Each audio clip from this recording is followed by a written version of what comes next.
real pleasure to be here today. I was thinking on my way over what I was going to talk about or how I was going to talk about it. And I remembered 2 years ago, I was one of the guest speakers at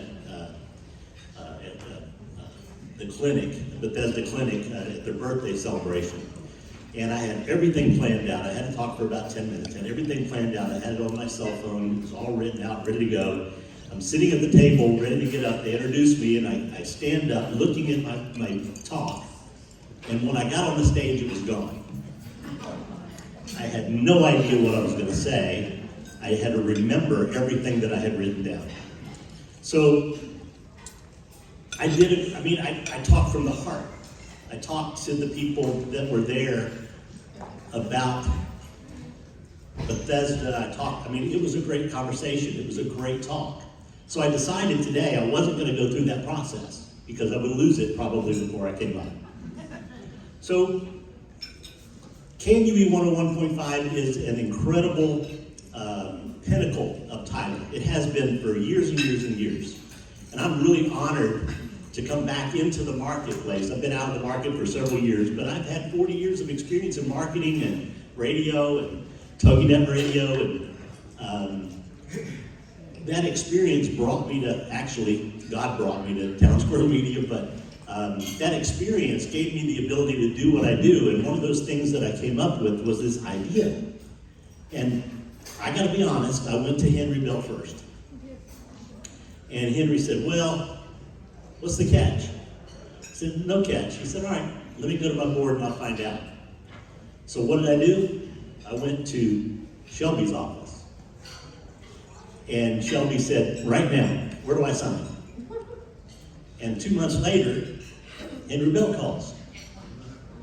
Hearing the Lindale Chamber of Commerce member spotlight over and over and over and over again on the KNUE airwaves. And he goes, so I called Shelby, and I guess we're gonna try it. So we now do the same program for the city of Tyler. Now, one of the things that we have had a hard time overcoming, and Shelby talked about it, is people thinking, what's the catch?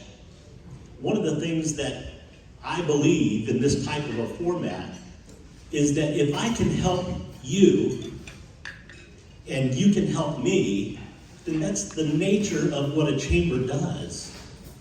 We're building business. And if I can help you, then great. If I can't help you, you're gonna leave with a great experience, which we're, just absolutely thrilled about providing. We treat every single person that comes in. How many people have done a commercial with us already in this plan, if you don't mind? Hand up. Hands up, real high. I love getting to meet everybody. I used to live in Lindale, lived here for 9 years, but I feel closer to Lindale now than I did when I lived here. Because I've gotten to meet some of the most incredible people. Y'all have incredible businesses, and you've got the best chamber director that I've ever known.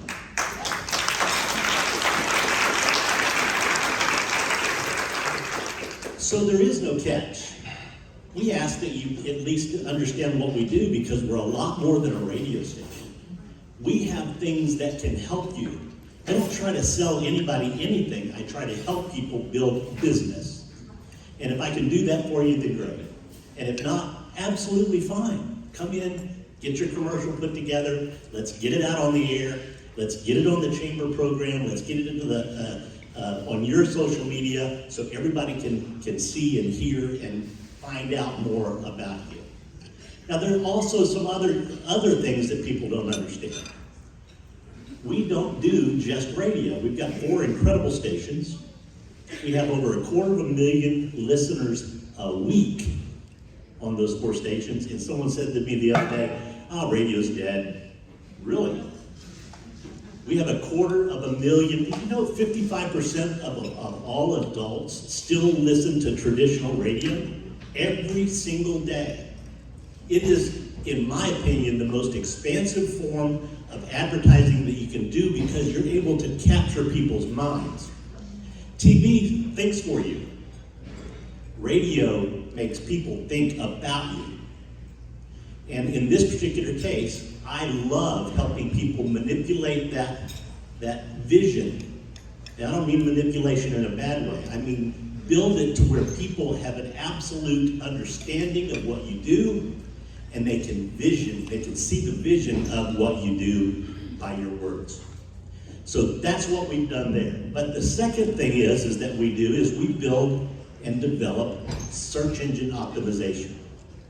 I don't know if many people here understand or know that or knew that, but we're one of the third, I think we're the third or the fourth largest developer of websites and search engine optimization in the United States.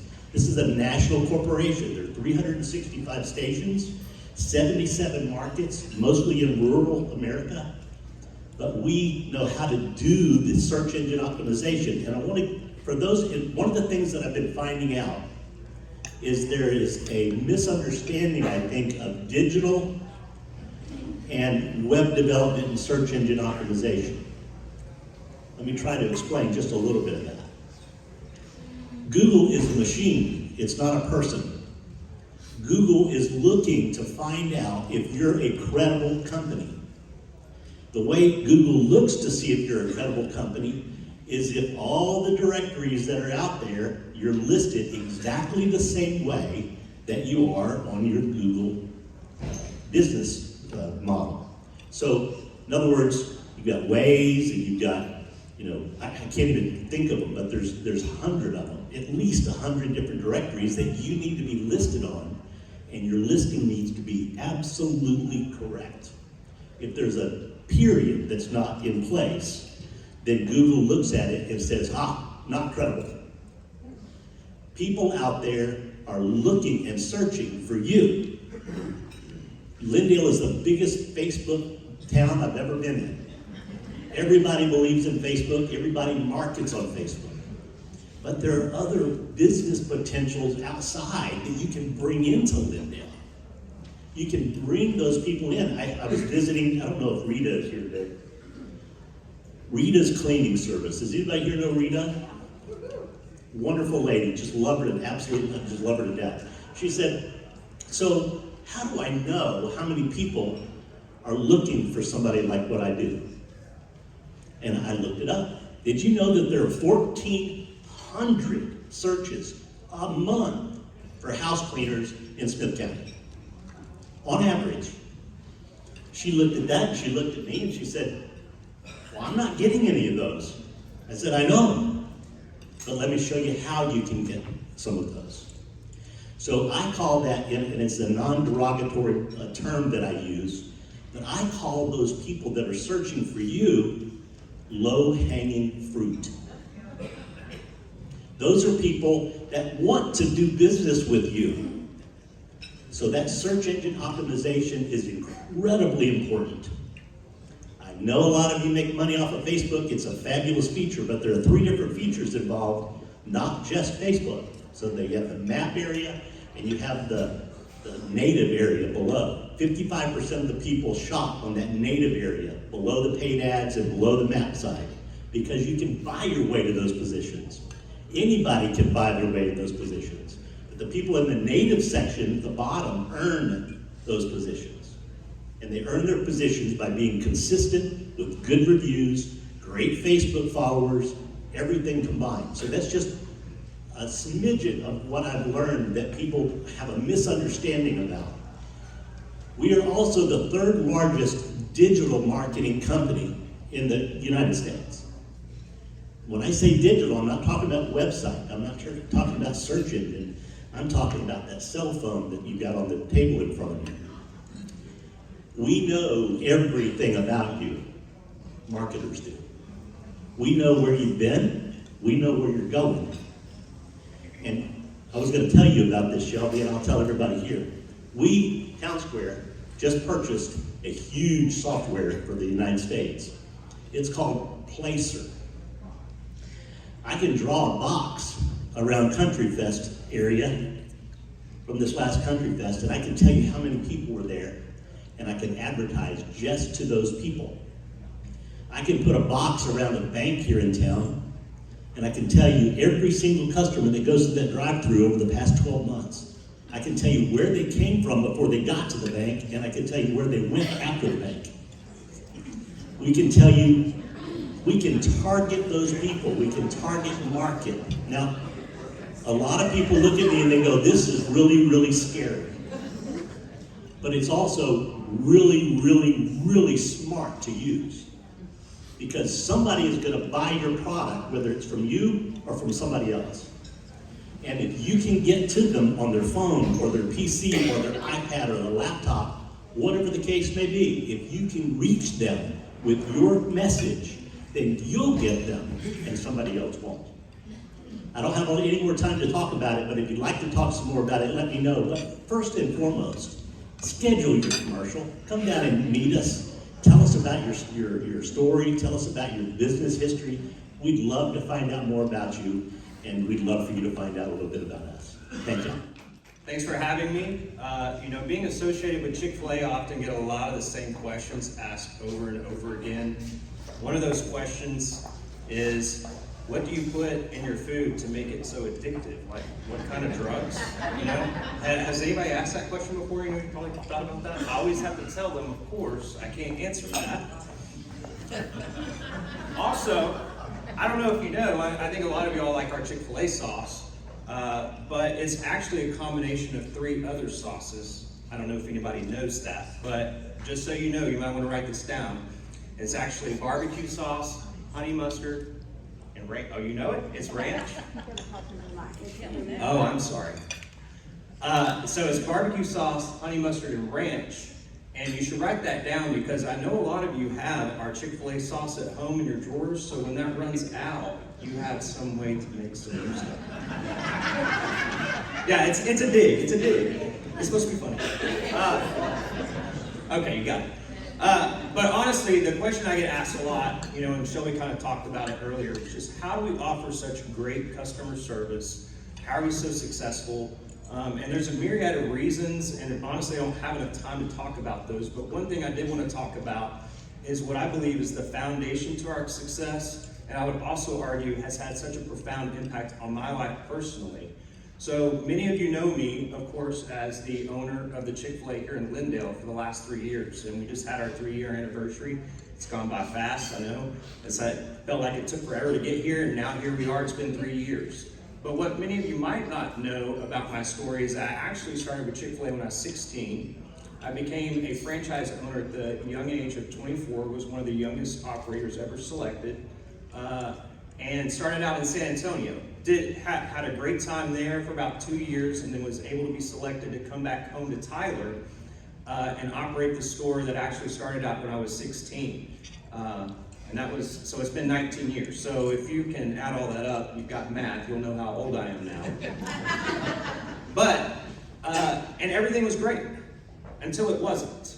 And what a lot of people don't know, that only like my close friends and family don't know, is there was a dark period of time when I owned and operated the Chick-fil-A mall store where, I had a hard time just hiring great people. Hopefully, if you come to my store now, you are served by some amazing people. I believe we have the best team ever. But that was not the case. That was not the case back in the day. And what had happened was I basically lost my way. In fact, I really never had a way. I kind of just was doing what I'd known to do, which was work hard. I knew Chick-fil-A in and out. I knew how to do everything. But I was not someone that had a real sense of purpose, that had a mission, that knew really what my values were. And it's crazy how sometimes I can't even remember what I had to eat like the day before. I don't know if anybody else has that problem. But in 2017, I can still remember it clear as day. It was in the summer, and my mother-in-law, who lives in the Noonday area, my in-laws live out there, she hurt her foot, and she needed somebody to come mow the yard. And so, of course, as the nice son-in-law, when my wife said, "Hey, you need to go mow her yard," I said, "Yes, ma'am." So, as I'm mowing the yard, I need something to do. It's like 2-3 acres of land. And so I put on this audiobook and the book was from Simon Sinek, Start with why. I don't even remember why I even read it or listened to it. I think somebody recommended it to me. But it changed my life. And what I remember is, you've got to start with why. And so we talk about this. I know a lot of businesses have purpose, mission, values, whatever, but we don't really all know what that means. Well, it's really simple. Your purpose is why you're here. And for me, I figured out my purpose is just to glorify God. It's 3 words. In fact, it's so simple, I probably stole it from somebody. And I'm sure there's other people that have that. So it's to glorify God. It's why I'm here. It's why I believe I'm here doing what I do, interacting with the people I interact with. And then next was mission. And that's what you're called to do, what I'm called to do on a daily basis. And sometimes that can change. I believe my mission right now is to love and serve others, no matter their story. And the first part, love and serve others, that's very simple. I think anybody can understand that. I have to put no matter their story, there is an intentionality on that, because I don't know about y'all, but sometimes I'm very loving to people until they're not loving towards me. And I like to respond in kind, or maybe what I should say is respond in unkind. And so that no matter their story part causes me to pause and think, why are they responding that way to me? Why are they acting like this? And a lot of times what we found out, especially with Chick-fil-A, is that those type of people are going through something. It might be trauma, it might be their parent is in a hospital, it might be they're having a very bad financial situation, and you can't take it personal. And of course, as I've always figured out, and I'm sure you all have too, you respond in unkind, it never makes the situation better. We've always found that by loving on those people, no matter what, no matter their story, it's always turned out better. And then finally, the values are how we live those things out. So if my mission statement is to love others, no matter their story, the values are how I'm going to do that. And I've gone to different businesses and I've seen, we got values on, and if these are yours, I apologize, I'm not talking about you. But I've seen values on walls where it says integrity. Well, that's a great word, but that doesn't tell me much. Or it says character. And I would say that's even worse, because do you want good character or do you want bad character? That doesn't tell me anything. So I believe personally that values need to be actionable. And so for my personal values, number 1, which I think is the most important, is I put other people first. Now when I say these things, please don't think that I get this right all the time. I'm just telling you this is what I want to do. I don't always do it. I mean, if you want to ask my wife, she would tell you I don't do it a lot. But it's what I strive to do. So put other people first. So and there's a good quote by Zig Ziglar. I'm going to paraphrase it, but he says, if you give enough people what they want, you will eventually get what you want. And that should not be the basis for why we do this, but there is some reward and benefit to putting other people first. So that's what I try to do. My second value is to serve the community well. And I think that's why I love doing board service. I know that's not for everybody. I think it should be for everybody, but it might not be for everybody.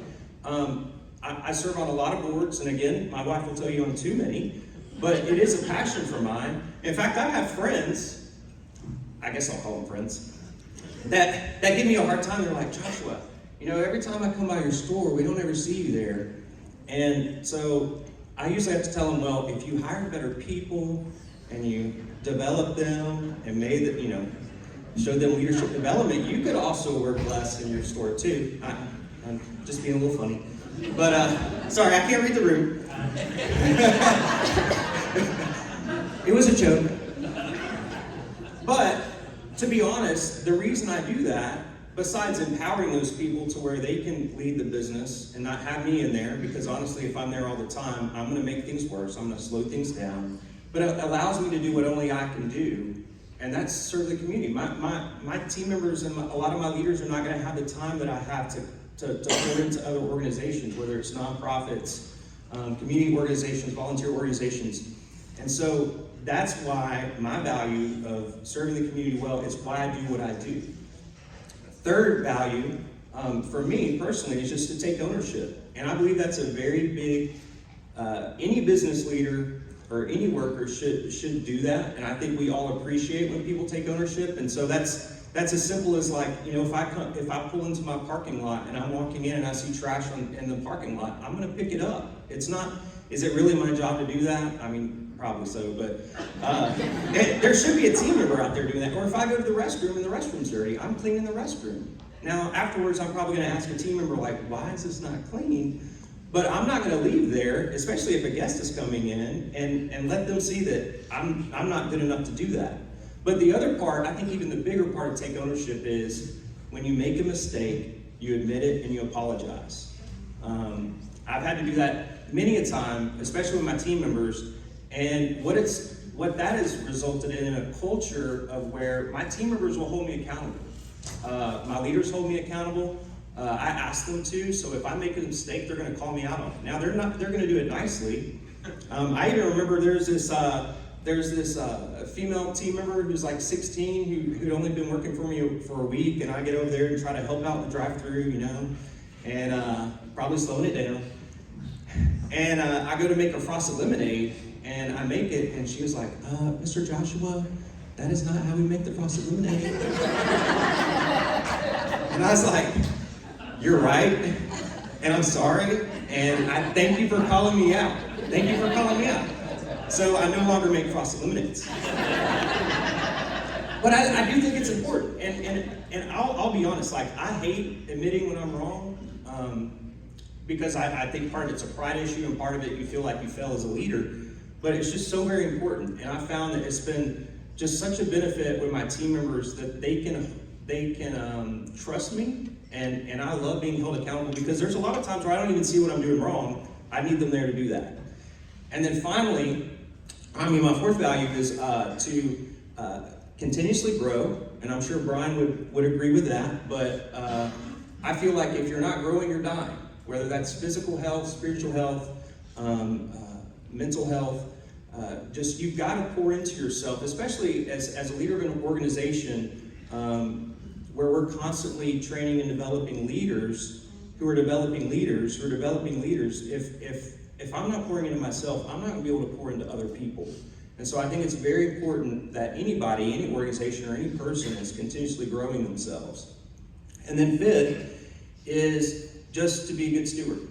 So that could be like a good steward of my body, making sure I'm taking care of it. It could be a good steward of our guests, of our team members, and just a good steward of the business. In fact, one of the things, I don't know if anybody ever noticed, but when we opened back in January 21, our hours were 6:30 a.m. to 10 p.m.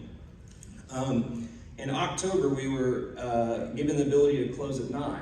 There's a lot of my fellow owner-operators that decided not to do that, but we were one of the few that actually decided to close at 9, because I asked my team members, hey, what would you prefer?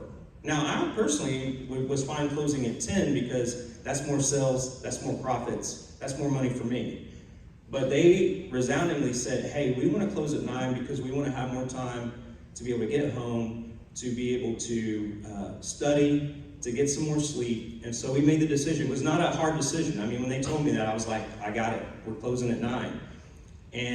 And so that's just one of those things where, because of that value to be a good steward, if I didn't have that value, I probably said, no, we're doing 10.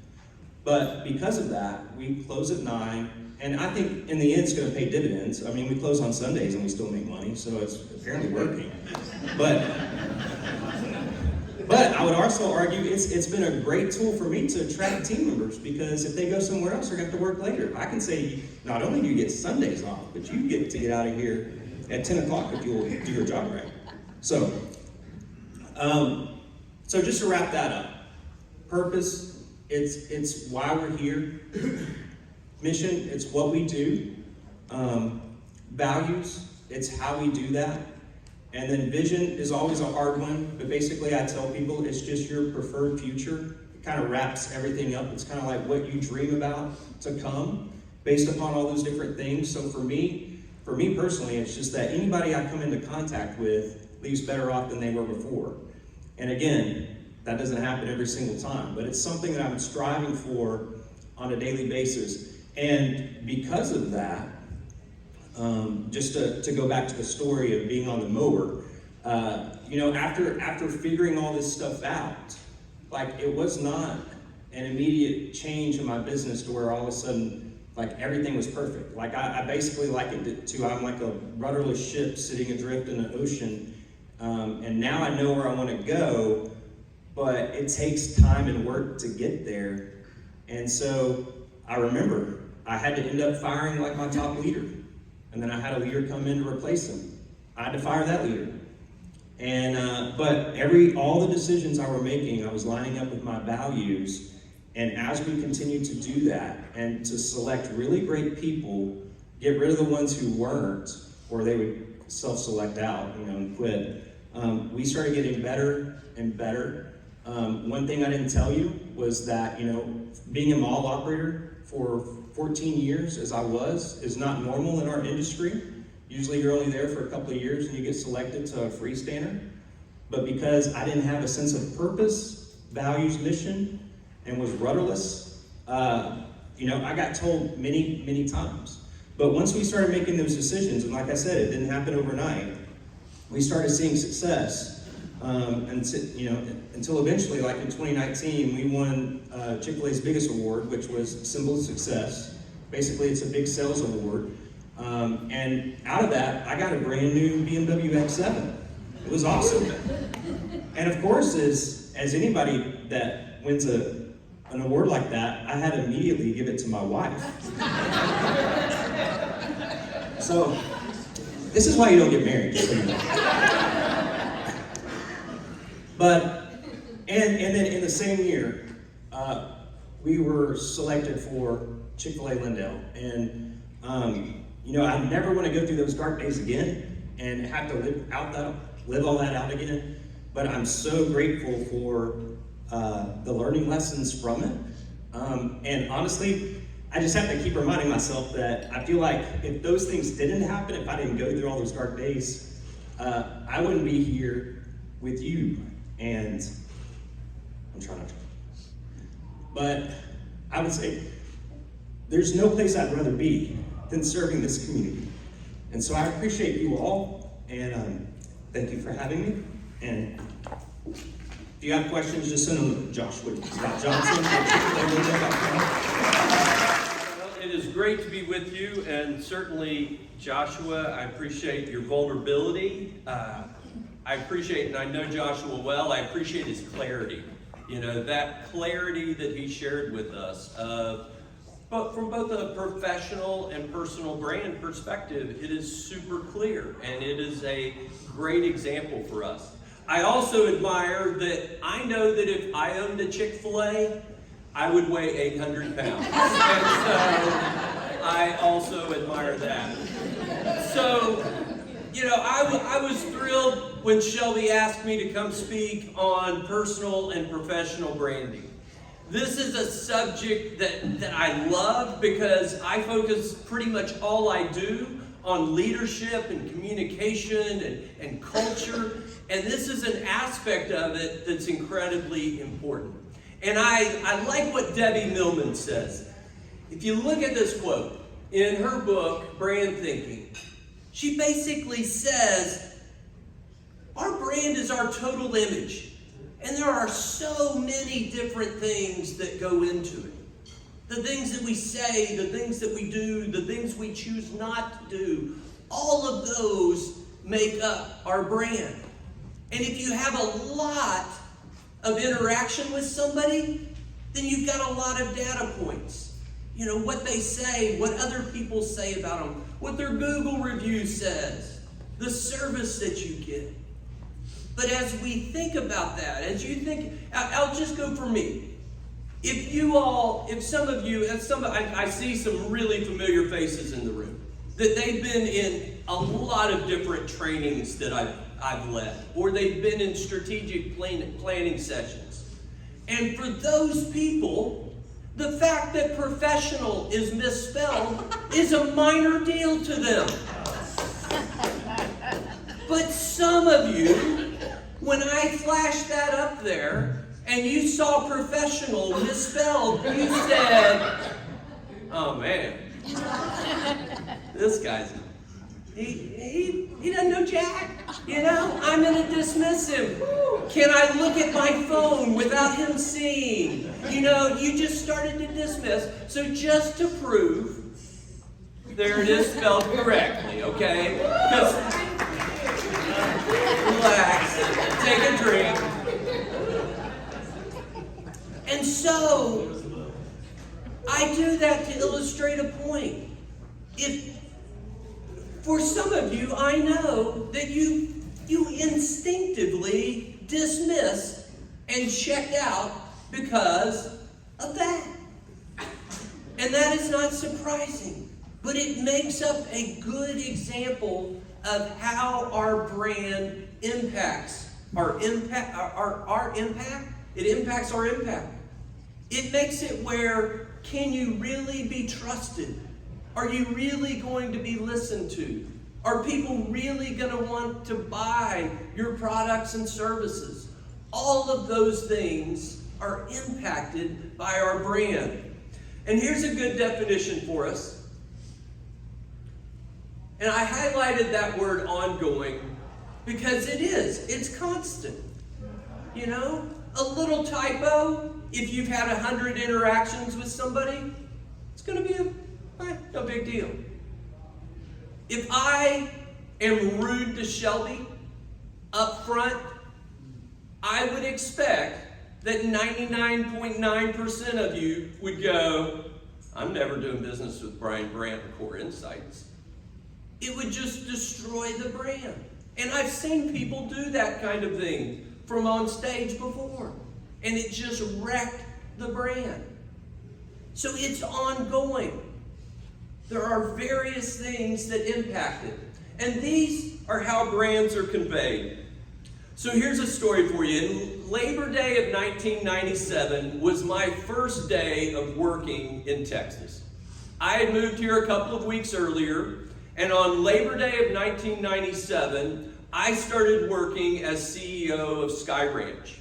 And soon after was the very first time that I ever spoke to the Lindale Chamber.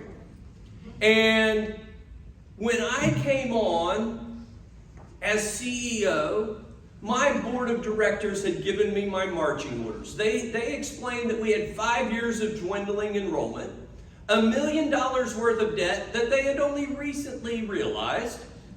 Not good, okay? Executive directors note, not good, okay? And we had a declining morale. And so they were clear, Brian, you're the new CEO, we expect things to change.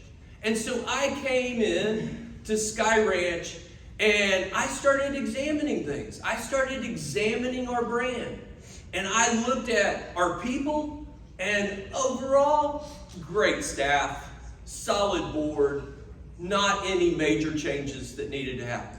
I looked at our services, I looked at summer camp, I looked at retreats, I looked at outdoor education, and they were doing a great job. Very few changes needed to be made as it related to that. A quick side note is the one change that I distinctly remember that really needed to be made is they were pretty formal for a camp, retreat center, outdoor education program. Our people, their people, I'll say at that point, because I changed it. Their people were going out and building fires for the guests in a suit and tie, okay?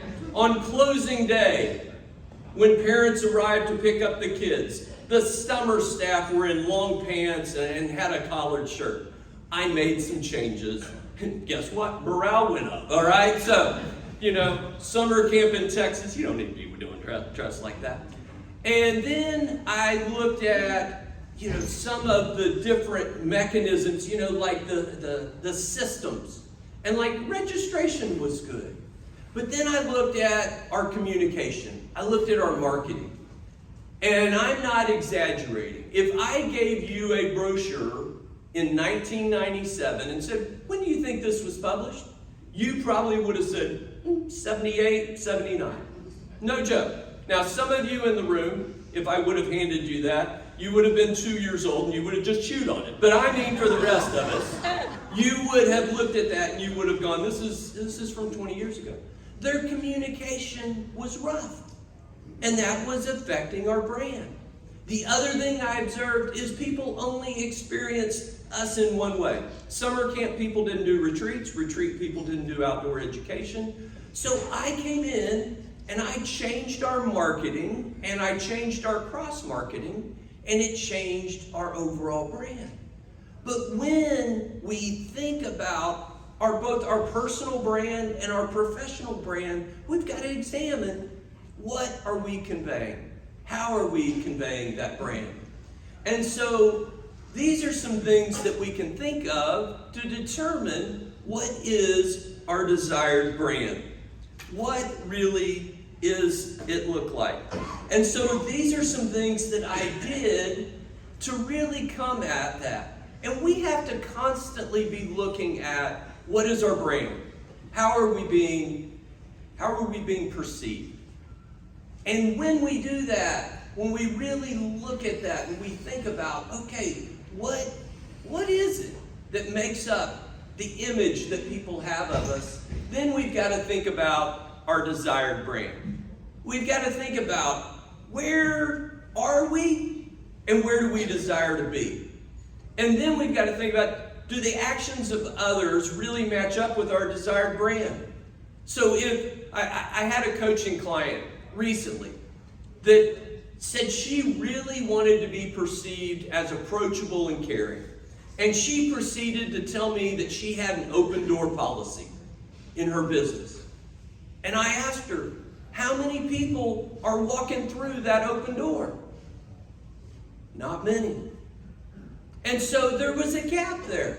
She desired to be approachable and caring, but she didn't have that. And so there was some work to do. If you're in one of those places where you go, man, people are lining up at my door all of a sudden. We need to look at that and we go, okay, why? What changed? Let's put the gas on that.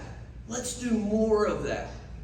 And so as we think about our brand and our desired brand, we have to examine it. And we have to really think, you know what? If I want to be perceived in a certain way, are people coming and asking me for that? Oftentimes when I talk about branding, we look at Chick-fil-A because it's so known. And there's so many different elements of that. You know, of course it's the food. Of course it's the billboards. But it's also the service. It's also the way that Joshua's out in the community. That impacts that overall image. And so we all have to think about, okay, do we have a match between our desired brand and what is really happening? I always laugh at folks that, not laugh at their face, but I mean, I always think about and go, you know, when somebody says, you know, I'm the best kept secret in Smith County, and we've been here 10 years. You know, most of the time, you know what that really means? We're not good at marketing at all, okay? Now, if you're 3 months in and you're the best kept secret, that's one thing. But if you've been around a long time and you're that best kept secret, then we all need to go, you know what?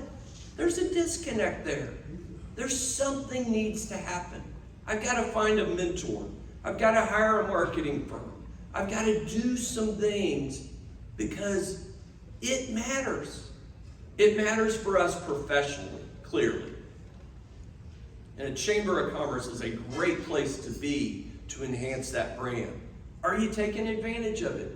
Did you walk in, grab that food, sit down? Or did you go, you know what? I'm going to get to know some people. I'm going to expand my brand out here. I'm going to get my message out there. We've got to look at those things. But it also matters to us personally. You know, if you're quietly operating an incredibly profitable business and you're just quietly scholarshiping numerous kids to TJC, you know what? If that's your purpose, that's your vision, that's your mission, man, that is awesome. But if you want to have an impact in leading a nonprofit and being on a board, well, then you've got to change. You can't be that quiet, closed off person. You've got to do some things to enhance your brand. So my challenge to you today is get super clear, if you're not, on your direction. And everything that Joshua just said as far as your purpose and your vision and your mission and your goals, get clarity on that. And then really look at, what is my current brand? And I want to do a quick little side note that I'm kind of doing almost in every presentation, almost no matter the topic. Keep in mind that statistically speaking, 80% of our self-talk is negative. So if you're always beating yourself down, if you do that, I'm my own worst enemy. I'm my own worst critic. I would encourage you, stop it. Don't do that to yourself. Maybe balance it with, I'm my own biggest supporter or cheerleader, but balance those things. So get clear on what your current brand is. And then, based on what your desired brand is, both professionally and personally, bridge that gap. Go, you know what? I'm going to take those steps to get where I want to be so that my company prospers and I have the impact and the influence that matches up with my purpose. So, thanks for the opportunity to get to be with you all today, and I'm going to turn it back over to Shelby.